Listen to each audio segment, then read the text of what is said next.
Hey guys, Frank here. Today we'll check out some stories from /AskReddit. Here's the first. What is a poor people habit you'll never stop doing, no matter how rich you get?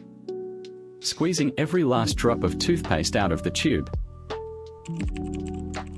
First step before any non-staple purchase is an argument from myself as to why it isn't necessary.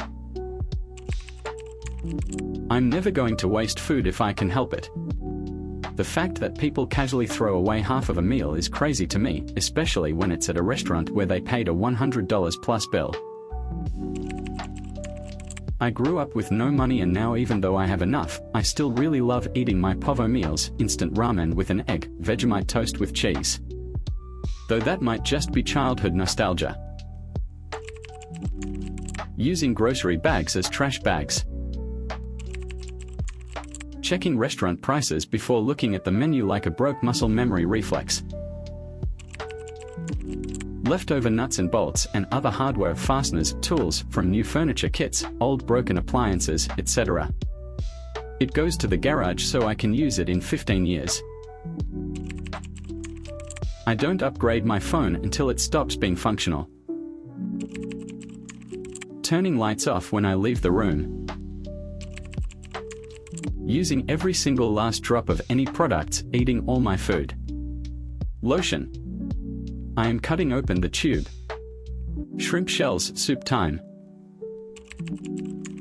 Looking for the best deal, not the cheapest, but best quality for price and coupons. If I use paper towels to just dry my clean hands, I don't throw it away right away. If there's crumbs to clean up or a spill, I use those same paper towels.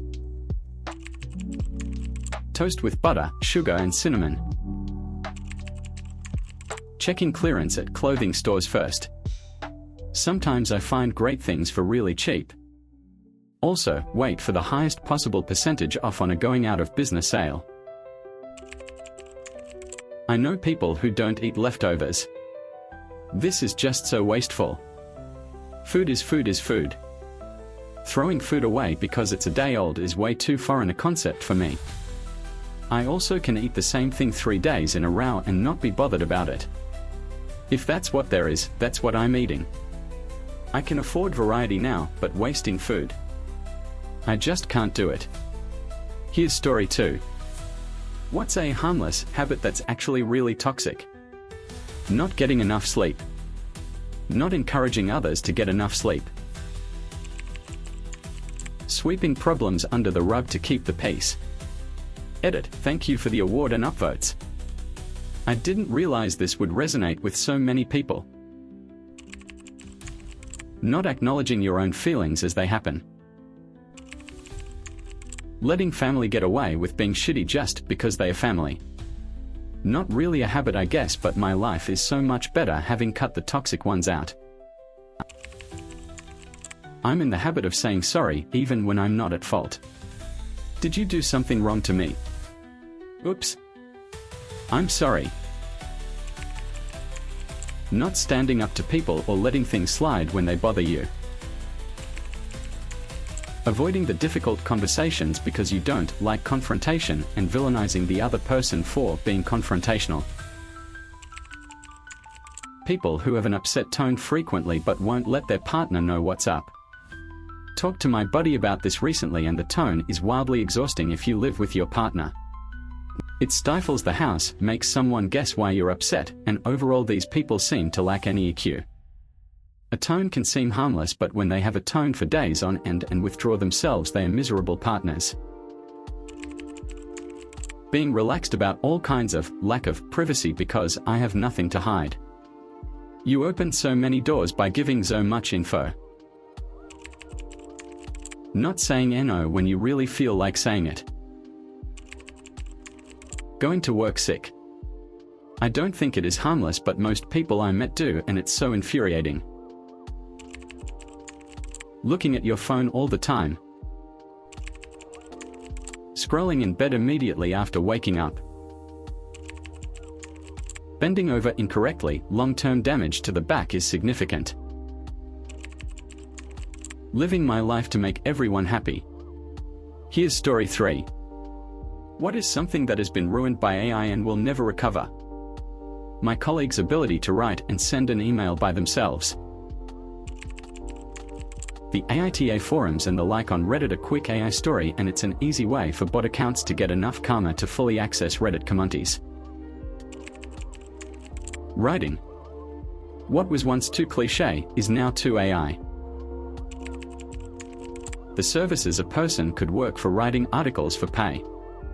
2 years ago I was making a good $500 a month doing this. Then some writing app was introduced and the number of jobs I had to choose from dropped from about 80 to 100 a day to nothing in 3 weeks. None of the other services were accepting new writers, so I assumed this hit them too. Trust. There used to be a saying, "I'll believe it when I see it." Now we can see it and still not believe it. The M-.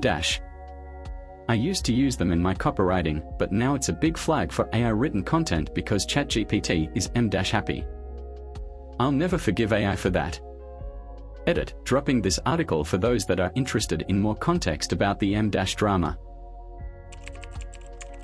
Corn deepfakes seem like a genie that's not going back into the bottle. Trust wasn't just broken. It was inverted. We didn't lose the ability to believe what we see, we gained the ability to doubt even the truth. That's the fracture AI left behind. Not just fake videos or fake homework. It taught the world to hesitate. And hesitation doesn't recover. It multiplies. Welcome to the recursion. Photographic evidence. We can no longer trust any image or video to be real. People.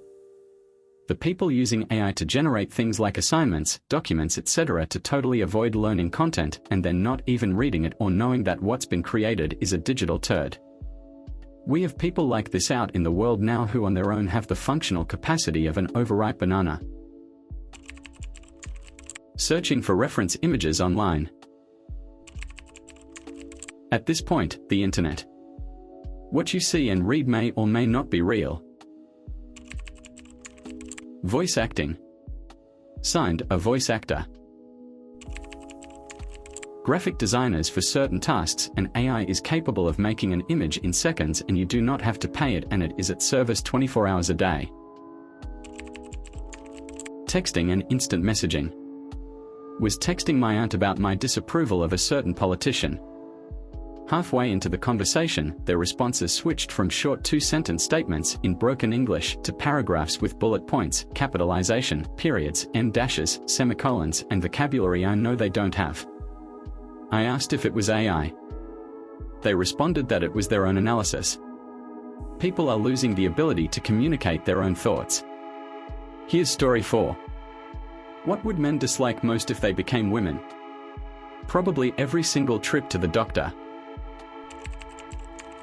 Menstrual cycles, menopause, giving birth. The way some men will treat them. The way they are constantly overtalked when speaking in the workplace. Nobody listening to what you have to say, then a man right beside you says the exact same thing and magically everyone hears it and takes note. How their feelings are all attributed to hormones. Having doctors not take you seriously. The strength differential. My girlfriend is a really strong woman. She told me recently that if I wanted her dead there's nothing she could really do. Kinda contextualizes their worldview. Finding out that menstrual cramps are real and actually as painful as we say they are. Clothing, never the same size. Men. I honestly think that they would be shocked, offended, horrified, and humbled by the way many men treat women. It's easy not to really grasp the full and comprehensive impact when you aren't feeling it, and they haven't been socialized to deal with it their entire lives. In my experience, people coming from a position of privilege become immensely more heated about perceived injustice toward them than people who are used to it. My point here isn't that all men are bad to all women, it's that I think most men would be shocked by the reality of the situation and very angry to be treated that way. The way they are treated. Also, living with the fear of violence. You never get used to it. You can't just go by yourself in certain places and certain times because it isn't safe for women. The assumption that we are helpless. I'm a car chic and rebuilding my first house now, but somehow men assume I'm stupid and talk past me to my husband or whatever genital us in the room. Periods are nothing compared to constantly being treated like an idiot. The pressure to be nice all the time. Honestly, I think most men would mourn the loss of their abundance of testosterone the most. Just realizing weight loss and muscle gain is not nearly as easy without it.